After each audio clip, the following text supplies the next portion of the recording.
नमस्कार भक्तगणों, आज हम आपको कथा सुनाने जा रहे हैं जय संतोषी माता की व्रत कथा। चलो शुरुआत करते हैं। गणेशाय नमः। जय संतोषी माता। बोलिए संतोषी माता की जय। कथा कहने वाले, सुनने वाले और हुकारा बनने वाले सभी भक्तों पर माता संतोषी की कृपा बनी रहे। बहुत समय पहले की बात है। एक नगर में एक वृद्धा अपने 7 पुत्रों के साथ रहती थी। 6 पुत्र कमाने वाले थे और 7वां पुत्र भोला भाला तथा सीधा साधा था। वृद्धा अपने 6 पुत्रों को अच्छा भोजन कराती, लेकिन 7वें पुत्र को बचा कुचा भोजन देती। वह पुत्र अपनी माँ का ये व्यवहार देखकर भी कुछ नहीं कहता था। एक दिन उसकी पत्नी ने कहा, स्वामी, माता जो आपके साथ भेदभाव करती है। युवक को विश्वास नहीं हुआ। अगले दिन उसने स्वयं सब कुछ देख लिया। उस समय बहुत दुखी हुआ और वह घर छोड़कर परदेश कमाने चला गया। परदेश में उसने मेहनत और ईमानदारी से काम किया। धीरे धीरे उसका भाग्य चमकने लगा। उधर घर में उसकी पत्नी बहुत दुखी रहती थी। सास और जेठानी उसे ताना देती, कठिन काम कराती और ठीक से भोजन भी नहीं करने देती। एक दिन वह जंगल में लकड़ियां लेने गई। वहाँ कुछ स्त्रियों को एकत्र होकर पूजा करते देख उसने पूछा, बहनों, आप किस देवी की पूजा कर रही हो? स्त्री ने कहा, हम संतोषी माता का व्रत कर रही हैं। जो भी सच्चे मन से शुक्र का व्रत करता है, माता उसके सभी कष्ट दूर कर देती है।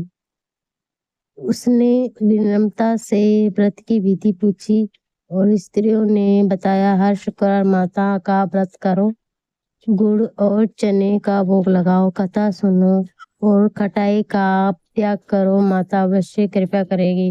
बहू ने उसी दिन से संतोषी माता का व्रत आरंभ कर दिया। वह श्रद्धा से माता का नाम जपती और गुड़ चना चढ़ाकर पूजा करती। कुछ भी सप्ताह बीते थे कि माता की कृपा होने लगी।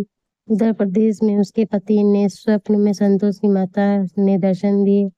माता बोली, तुम्हारी पत्नी बड़ी श्रद्धा से तुम्हारा व्रत कर रही है। अब समय आ गया है कि तुम अपने घर लौट जाओ। सुबह उठते ही युवक का मन घर जाने को व्यतीत होने लगा। व्याकुल हुआ और व्याकुल उठा। उसने अपना हिसाब किताब लिया और घर की ओर चल पड़ा। घर पहुंचते ही पत्नी की खुशी का ठिकाना ना रहा। उसने माता को धन्यवाद दिया। पति ने देखा कि उसकी पत्नी कितने कष्ट सह रही है, उससे बहुत दुख हुआ। धीरे धीरे उसके घर में सुख और समृद्धि आने लगी। व्यापार बढ़ने लगा और धन की कमी दूर हो गई। ये देखकर जेठानियों का ईर्ष्या होने लगी। कुछ समय बाद वो बहू ने व्रत का उद्यापन करने का निश्चय किया। उसने बच्चों का उद्यापन भोजन पर बुलाया। जेठानियों ने अपनी माँ बच्चों को खिलाना सिखा दिया कि भोजन करते समय खटाई मांगना। जब बच्चे करने बैठे तो वो बोले, हमें खटाई चाहिए। बहू ने कहा, आज खटाई नहीं है, जो चाहो मिठाई ले लो। लेकिन बच्चों ने पैसे देकर बाहर से इमली खरीद ली और खा ली। उसने व्रत का नियम भंग हो गया।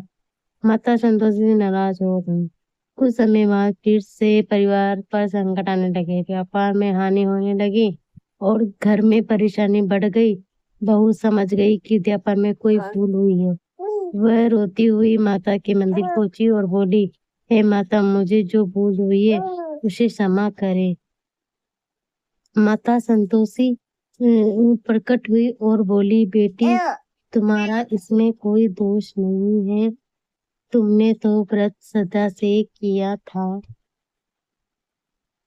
भूल जानबूझ के नहीं हुई है। फिर से विधि पूर्वक व्रत और उद्यापन करो। बहू ने माता की आज्ञा का पालन किया। उसने पुण्य, श्रद्धा और नियम पूर्वक व्रत किया। इस बार सर्व कुछ ठीक प्रकार से संपन्न हुआ। माता संतोषी प्रसन्न हुई हो गई। उसकी कृपा से घर में फिर सुख शांति और धन का आगमन हुआ। परिवार के सभी लोग माता की महिमा समझ गए। जो लोग पहले अब उसका अपमान करते थे वे भी उसका सम्मान करने लगे। नगर में संतोषी माता की महिमा फैल गई। दूर दूर से लोग माता के दर्शन करने आने लगे। कहते हैं कि जो भक्त श्रद्धा विश्वास और संतोषी माता के साथ शुक्र का व्रत करता है, माता संतोषी उसके जीवन में सुख दुख दूर करती है, घर में सुख समृद्धि लाती है, मन की इच्छाएं पूर्ण करती है। जो संतोषी माता जैसे अपने भक्त जन पर कृपा की, वैसे ही सभी भक्तों पे अपनी कृपा बनाए रखा। बोली संतोषी माता की जय। बोली संतोषी माता की जय। कथा अच्छी लगी हो तो लाइक करें, शेयर करें, सब्सक्राइब करें और कथा को पाने के लिए बेल आइकन दबाएं।